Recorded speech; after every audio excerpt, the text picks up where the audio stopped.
Irmãos com a paz do Senhor, amém? Louvado seja o nome do Senhor. É um mistério eu pregar sobre esperar em Deus. É mistério, irmão. Porque pense no camarada ansioso. Pense no cara ansioso, sou eu. Eu não sei você, mas eu sou uma pessoa muito ansiosa. Se alguém diz que vai me dar uma coisa, eu fico ali me remoendo até eu receber. Se alguém me prometer alguma coisa, eu fico ali me remoendo até ela cumprir aquilo que ela me prometeu. Amém? Vamos orar em nome de Jesus. Senhor, meu Deus e meu Pai, muito obrigado por tua graça e misericórdia e teu amor pela minha vida, Pai. Eu sei, Deus maravilhoso, que se eu cheguei até aqui, não foi pelo meu mérito, foi pela tua graça e a tua misericórdia todos os dias. Muito obrigado pelos livramentos, obrigado pela saúde, pelo trabalho, pelo pão de cada dia. Obrigado pela minha família e pela essa igreja maravilhosa, Pai. E que em nome de Jesus, este culto possa subir, Deus maravilhoso, ao teu trono com cheiro suave. E que em nome de Jesus a mensagem possa vir do teu trono, em nome de Jesus. Amém. Glória a Deus. Louvado seja o nome do Senhor. E tem uma coisa que eu sempre tenho pregado esses últimos dias, até porque é muito bom você pregar sobre o que você passa e sobre o que você vive. Você prega com mais propriedade. E existe uma coisa dentro do esperar que eu acho que já virou minha logo, pastor. Dentro do esperar existe o processo, não é assim, presbítero? E no meio desse processo existe a dor, existe a alegria, existe a aprendizagem, existe as percas e existe também os ganhos, obreira Daniele. E às vezes, uma das maiores coisas que acontece dentro do esperar, principalmente em Deus, é o aprendizado. Amém? Eu quero ler um versículo e depois a leitura principal que eu quero fazer, ela não está dentro do texto da campanha. Amém? Mas faz referência. O Salmo 40, verso 1, que foi exatamente o que eu ouvi assim que eu cheguei na igreja do pastor, falado pelo pastor hoje, esperar com paciência no Senhor. Salmo 40, verso 1. Esperei confiantemente pelo Senhor, e Ele se inclinou para mim e me ouviu quando eu clamei por socorro. Pode sentar em nome de Jesus, amém? Glória a Deus, crente. Louvado seja o nome do Senhor, amém? Glória a Deus.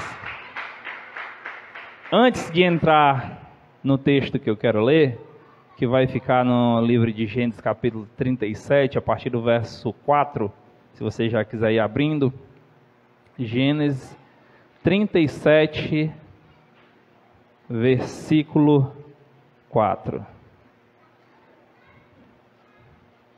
Muitos que estão aqui me conhecem, mas outros não conhecem o meu testemunho.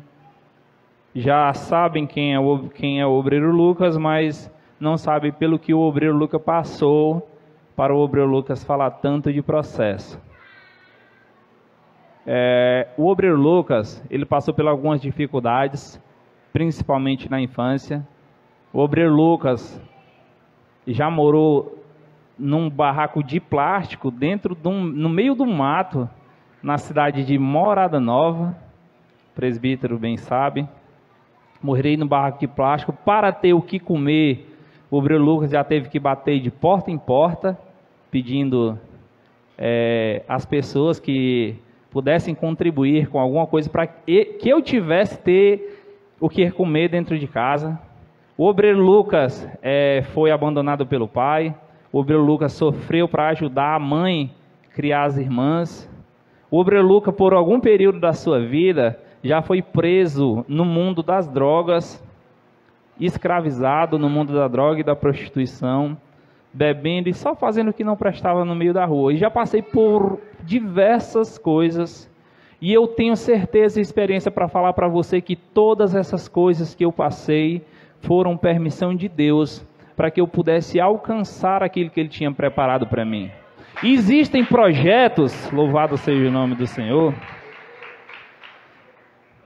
que a gente precisa alcançar, e o projeto principal de todos é a salvação, mas existem processos, existem coisas que Deus quer colocar no nosso caminho, no decorrer da nossa vida. Eu vou citar o Alisson, eu sempre uso o Alisson, eu vou citar o Alisson como um exemplo. O Alisson concluiu o ensino médio, não foi assim, Alisson? Mas para o Alisson concluir o ensino médio, teve todo um percurso para ele chegar no ensino médio. Teve aprendizagem, teve dias que foi fácil, Alisson? Teve dias que foram difíceis, teve dias que foram mais alegres, mas teve dias também que foram tristes. Para chegar à conclusão do seu ensino superior, Alisson, foi fácil? Mas era uma conquista que o Alisson tinha que alcançar. E no meio do processo teve dificuldades, teve aprendizagem também, tanto no quesito do curso que você fez, quanto no quesito de conviver com pessoas, lidar com pessoas, teve aprendizagem. Da mesma forma é na nossa vida pessoal e espiritual. Existem coisas que nós vamos alcançar. Às vezes é uma visão melhor espiritual. Às vezes é uma forma melhor de lidar com pessoas que estão ali do nosso lado. Às vezes são conquistas que Deus quer nos dar. Mas no meio dessas conquistas vai haver dificuldades. Vai haver momentos difíceis, vai haver momentos de desânimo, vai haver momentos em que você vai querer desistir. Sim, vai ter momentos como esse. Vai ter momentos que você vai perder o foco, em vez de você estar olhando para aquilo que você quer alcançar, você começa a olhar para as dificuldades, o transporte que você tinha que pegar para ir todo dia, a tua visão não era mais o que você queria alcançar, era o transporte, era a dificuldade de lidar com aquela pessoa que você tinha que ver todo dia no percurso, e você não podia deixar de ver e conviver com aquela pessoa. Era muitas das vezes a dor de ter que fazer aquilo todos os dias, que iria fazer você parar e fazer com que você parasse de olhar para aquilo que Deus queria que você olhasse, que era o seu alvo. O objetivo, muitas das vezes, deixa de ser alcançado, porque nós no meio do caminho começamos a parar para olhar as dificuldades. E por que Deus ele faz essa ênfase? Esperei com paciência. Porque é necessário termos paciência para alcançarmos aquilo que nós queremos em Deus. É necessário descansar o nosso coração. Como o nosso presbítero sempre diz, abre parênteses. Eu não vou me lembrar bem agora. Em 2013, assim que eu entrei na Igreja Caminho de Vida, assim que eu voltei para a Igreja Caminho de Vida, eu fui convidado a participar de uma oração no Pajeú. Eu acho que eu ainda morava lá nessa época, eu tinha acabado de sair de lá. Eu não sei, porque eu não fui curioso e perguntei o nome do profeta, se era o mesmo profeta que tinha falado com o pastor. Era um rapazinho magrinho, estranho. Eu tinha saído dessa oração e ele estava na casa de um colega meu. Aí, magrinho, todo raquíticozinho, estranho. Ele olha para mim e faz assim, ó. Eu estava sentado mais à frente. Ele olha para mim e faz assim, me chama dessa forma. Eu saio de onde eu estou e vou onde ele está. E ele disse, a paz do Senhor, irmão. Eu, a paz do Senhor, recém-convertido. Ele disse, meu irmão, Deus falou para mim que você está sonhando com uma moto. Meu irmão, naquela época o meu coração estava... Olha que eu sou ansioso, meu irmão. Eu estava desesperado, ansioso para querer completar a idade de 18 anos e comprar a minha motinha. E ter o meu transporte. Eu estava louco para comprar a minha moto e estava trabalhando para isso.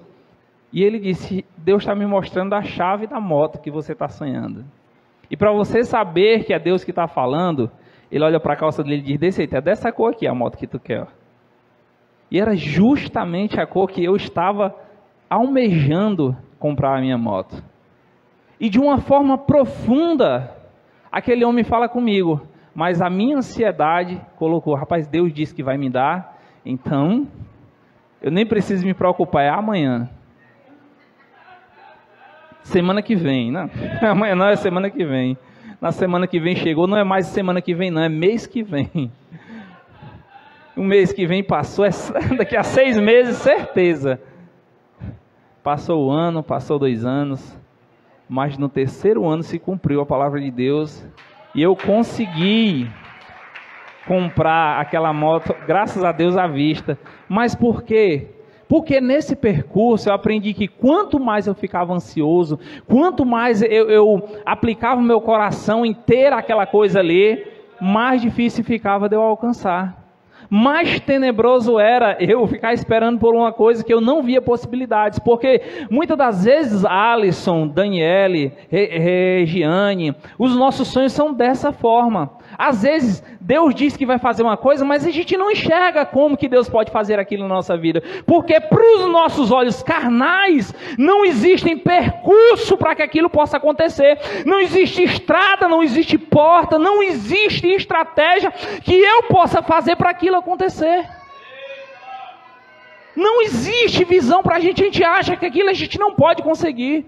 E eu comecei a me desesperar, mas quando eu aprendi, olha, descansa teu coração no Senhor. Quando o seu coração estiver descansado em Deus, você vai alcançar isso que você tanto quer, esse sonho que você tanto almeja. Mas, obreiro Lucas, o Senhor disse que não era sobre essa passagem que você queria pregar, e não era.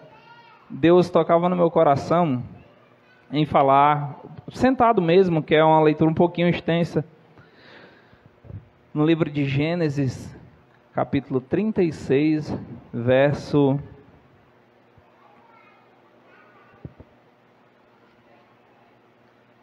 37, perdão. 37, verso 4, amém? 37, verso 4. É exatamente sobre isso que eu estou falando para vocês nessa noite. Sobre saber que Deus quer nos dar algo, ter a certeza que Deus nos prometeu algo e ter paciência de mesmo ver a dificuldade se levantando, mesmo ver as muralhas se levantando, mesmo olhando para os empecilhos que aparecem do nosso lado, Deus ele é fiel para cumprir tudo que Ele promete na nossa vida, amém? Vendo, pois, seus irmãos que o pai amava mais que a todos os outros filhos, odiaram-no e já não podiam falar pacificamente. Teve José um sonho e relatou a seus irmãos, por isso o odiaram ainda mais. Pois lhe disse, rogo-vos, ouve-me este sonho que tive. Atavam feixes no campo, e eis que o meu feixe se levantou e ficou em pé. E os vossos feixes o rodeavam e se inclinavam perante o meu. Então lhe disseram seus irmãos, reinarás com efeito sobre nós? E sobre nós dominarás realmente? E com isso, tanto mais odiavam por causa dos seus sonhos e de suas palavras. Amém? Pode fechar sua Bíblia. Louvado seja o nome do Senhor. Eu estou contando a história de um filho que tinha um pai amoroso, mas era rodeado de irmãos que não tinham prazer em ouvir os seus sonhos. Porque é difícil demais, Raquel, você crescer do lado de uma pessoa e não ter um coração capaz de se alegrar com o crescimento dela, se você também não subir. Se o crescimento dela não for menor do que o seu.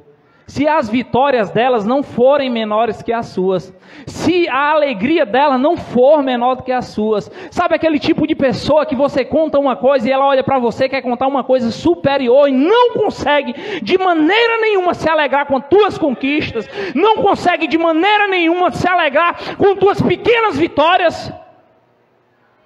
Porque para elas você não merece, porque elas sabem de onde você saiu, elas sabem quem você era, elas sabem da miséria que Deus te tirou, mas elas não conseguem se alegrar com o que Deus faz na tua vida. Existem esse tipo de pessoa, por mais incrível que pareça, que vê a obreira Daniele prosperando e não consegue se alegrar, obreira Daniele. Porque se você tem um carro e o meu não for melhor, eu não consigo se alegrar com tua vitória. E eu não estou falando de desconhecidos, eu não estou falando de inimigos, eu não estou falando de pessoas que não estão nem aí para você, eu estou falando de irmãos. E aí, nesse caso aqui, eu não estava falando nem de irmão da igreja não, eu estou falando de irmão de sangue mesmo, que cresciam junto, mas não conseguiam se alegrar com as vitórias dos próprios irmãos. E chegaram ao ponto de quererem matar aquela pessoa para que o sonho que ela tinha, a promessa que Deus tinha para a vida dela não acontecesse.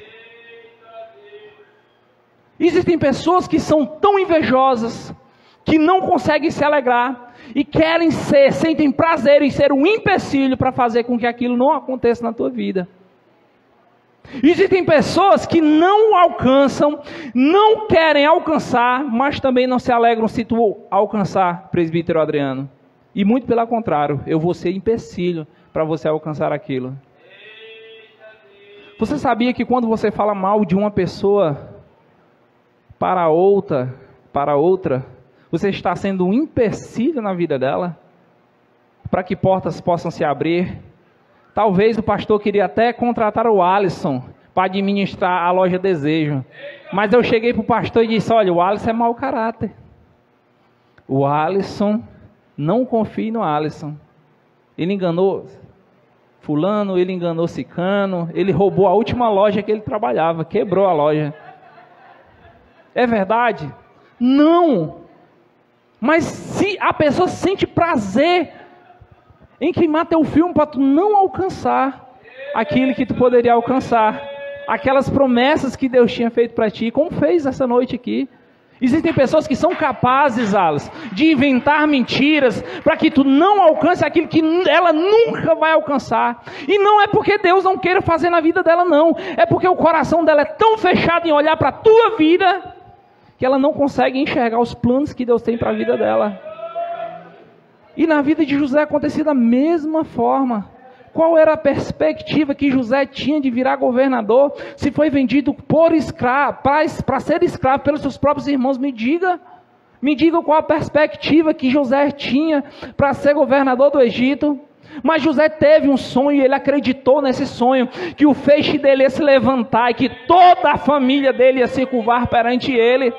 Mas ele se segurou nessa promessa que Deus tinha feito. E além de ter sido vendido como escravo pelos seus próprios irmãos, quando chegou na casa de Potifar, foi acusado de estupro, sem nunca ter estuprado ninguém. Foi acusado de ter cometido uma coisa sem nunca ter feito nada disso. E olha que era um homem de caráter. Era um homem que tudo que ele tocava prosperava. Que a casa de Potifar era uma bênção. Por quê? Porque José estava lá dentro. E a bênção de Deus estava na casa de Potifar, porque a bênção de Deus estava na vida de José. E José estava na casa de Potifar. Porque quem carrega a bênção de Deus, aonde ele estiver, esse lugar também é abençoado. O que ele tocar, esse lugar também é abençoado, porque a bênção está na vida daquela pessoa. Não no espaço físico, mas no âmbito espiritual. E José carregava aquilo dentro de si. É tanto que quando chegou na cadeia, José administrava a cadeia. Por quê? Porque a bênção sai da casa de Potifar e vai para dentro da cela, junto com José. Porque não estava condicionada a casa de Potifar, estava condicionada a vida de José, o caráter de José, a forma de José acreditar naquilo que Deus tinha prometido para ele, mesmo sem ele ver, mesmo sem ele ter perspectiva. Ele estava como escravo, mas estava lá acreditando que os planos de Deus iam se cumprir na vida dele. Era fiel àquilo que Deus tinha prometido para ele. Estava só o bagacinho, pastor, mas estava lá esperando, porque ele sabia que quem tinha prometido para ele era fiel para cumprir.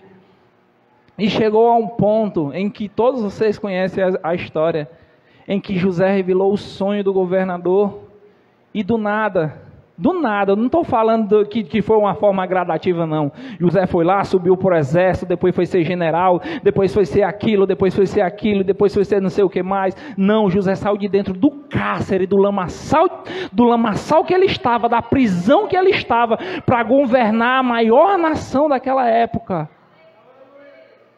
Porque é assim que Deus faz. Você pode não acreditar naquilo que Deus te prometeu, na posição que Deus quer te colocar. Você pode não pode ter tato, não pode não sentir aquilo que Deus te prometeu.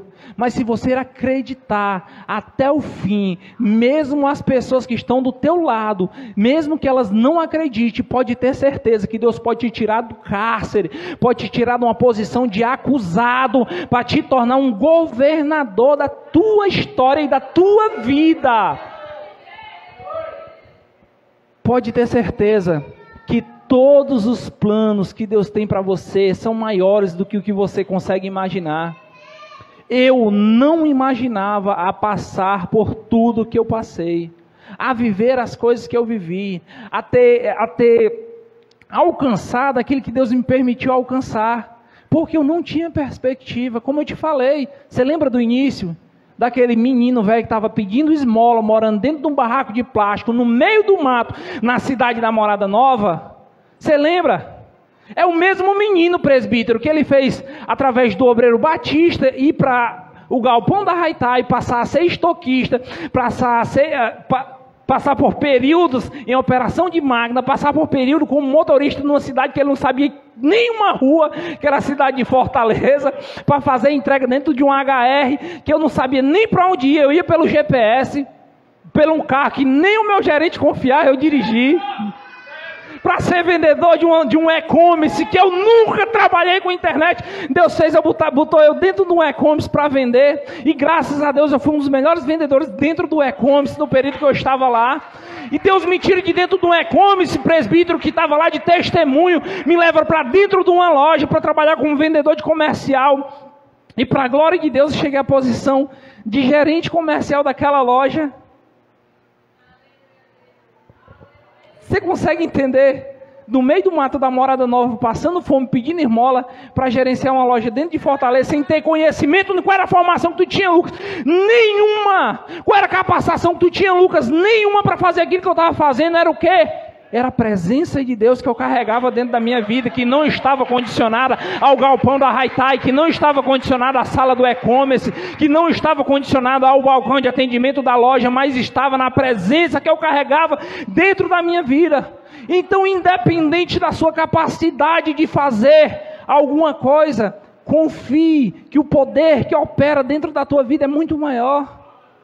Confie que aquele que te chamou é muito maior do que todas as adversidades, do que toda a capacitação. Eu estou falando aqui de capacitação, porque o que é que José, qual era a formação de administração que José tinha? Qual era o curso que ele fez? A pós-graduação, qual é? Me diz aí, qual é o versículo, que eu ainda não cheguei lá. Me diz aí.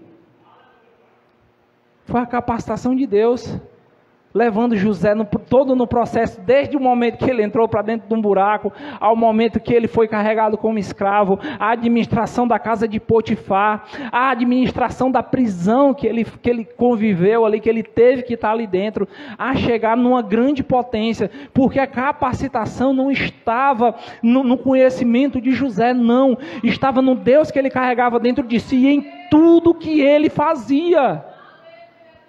Em tudo que ele fazia. Será que foi fácil José esperar todo esse período? Que eu fui pesquisar, pastor. Eu fui pesquisar quanto tempo José levou, desde o momento em que Deus deu aquele sonho para ele, ao momento que ele assumiu o trono do Egito. Você sabia disso? Alguém sabe aqui quanto tempo? Alguém sabe quanto tempo? Sabe, pastor?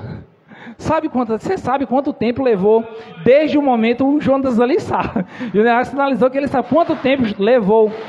Desde a hora que José teve aquele sonho, foi vendido como escravo, até ele assumir o trono do Egito, foram 13 anos. 13 anos de alguém que não era escravo e se tornou escravo. 13 anos passando ali, acredito eu, que pão que o diabo amassou, estava lá, José, sofrendo tudo aquilo. O sangue de Jesus tem poder, meu. 13 anos de luta, de peleja. Foram 13 anos esperando um sonho acontecer. Aí às vezes Deus promete que vai te dar uma moto e você no outro dia quer que aconteça, não é verdade? E exige um processo, olha, que para nós parece demorado. Por quê? Porque eu, não vou nem dizer você, eu sou ansioso demais. Muito ansioso. Quando Deus diz que quer fazer uma coisa na minha vida, eu não sossego até aquilo acontecer. Quando alguém diz que vai me dar alguma coisa, eu não sossego até aquela pessoa me entregar aquilo que ela me prometeu. E quando alguém diz que vai fazer alguma coisa para mim, presbítero, eu fico ansioso até aquilo acontecer. Pastor, Deus disse naquele dia, no início de 2020, que ia me prosperar. Se eu penso que eu abri mão dessa promessa, eu estou agarrado nela desde aquele dia. Lucas, você não foi abençoado? Não fui, mas eu estou agarrado nela até o fim da minha vida, porque eu creio que a promessa que Deus tem para a minha vida é muito maior do que o que os meus olhos podem ver, Daniel. Porque às vezes Deus quer fazer grandes coisas na nossa vida, grandes, presbítero, não é pequena não, é grande a coisa que Deus quer fazer na nossa vida. Só que na primeira melata de açúcar ali, eu fico por ali e acho que aquilo é o máximo que Deus pode fazer na minha vida. E não. Deus pode fazer muito mais do que aquilo que nós pensamos e imaginamos. Não é ser insatisfeito com o que o Deus faz, não. É ser inconformado com a situação que a gente está. É ser inconformado com aquilo que a gente está. Não, Lucas, não é por ser ingrato. Não é por querer, porque eu sei que, meu irmão, o ápice é o céu. O ápice é o céu, então eu não posso querer parar ali naqueles degraus. Não, se Deus me der força, presbítero, eu der força para tu, corre atrás, que Deus faz acontecer. Se Deus te der capacidade, Raquel, vai atrás, que Deus faz acontecer. Não limita os planos que Deus tem na sua vida, porque o limite quem põe é nós, somos nós, porque não existe limite para o poder de Deus. Deus, ele pega aquele que não é e confunde aquele que é. Pega o que não são, confunde aqueles que são, aqueles que não têm, para confundir aqueles que têm. Então tenha fé, irmãos, acredite que Deus pode pegar a tua vida e confundir todos aqueles que desacreditam de você. Sabe o que é mais decepcionante das pessoas que desacreditam da gente? É porque quem desacredita da gente, não, como eu já falei, não são os nossos inimigos, pastor. São as pessoas que estão próximas da gente. Quem descredibiliza a gente não são as pessoas que estão fora, que não gostam da gente. São as pessoas que estão próximas. Por isso que dói tanto. Por isso que nos fere esse processo. Porque a gente tem que lidar com esse tipo de gente. A gente tem que conviver com um vizinho ruim, que fala mal da gente. Tem aquele companheiro de trabalho que não quer nada com a vida e ainda atrapalha a tua vida, que quer alguma coisa. Tem que conviver com todos os tipos de pessoas. E o mais dificultoso de tudo isso é porque ninguém dá uma lição, traz um manual de como você lidar com esse tipo de pessoa. Não existe esse manual. A gente passa anos e anos num período letivo, estudando para concluir o ensino médio, para concluir uma faculdade, para concluir um curso superior, para uma pós, um PhD. E não existe esse manual que a pessoa está dizendo nesse curso. Olha, você vai ter que aprender a lidar com pessoas diferentes. Ninguém me ensinou a lidar com a Alice, não. Você vai para a igreja Caminho de Vida, mas ninguém vai ensinar a você a lidar com a Alice. Ninguém vai ensinar você a lidar com a Alain. Ninguém vai ensinar você a lidar com o pastor. Ninguém vai ensinar você a lidar com o presbítero. E o Evanilson, ninguém vai ensinar você a lidar com o Evanilson, não. Você vai ter que aprender isso na marra, na convivência, a compreender, a saber que ninguém é perfeito. Ninguém é perfeito. Tem uns que são mais bondosos, outros têm os corações maiores que os outros, né?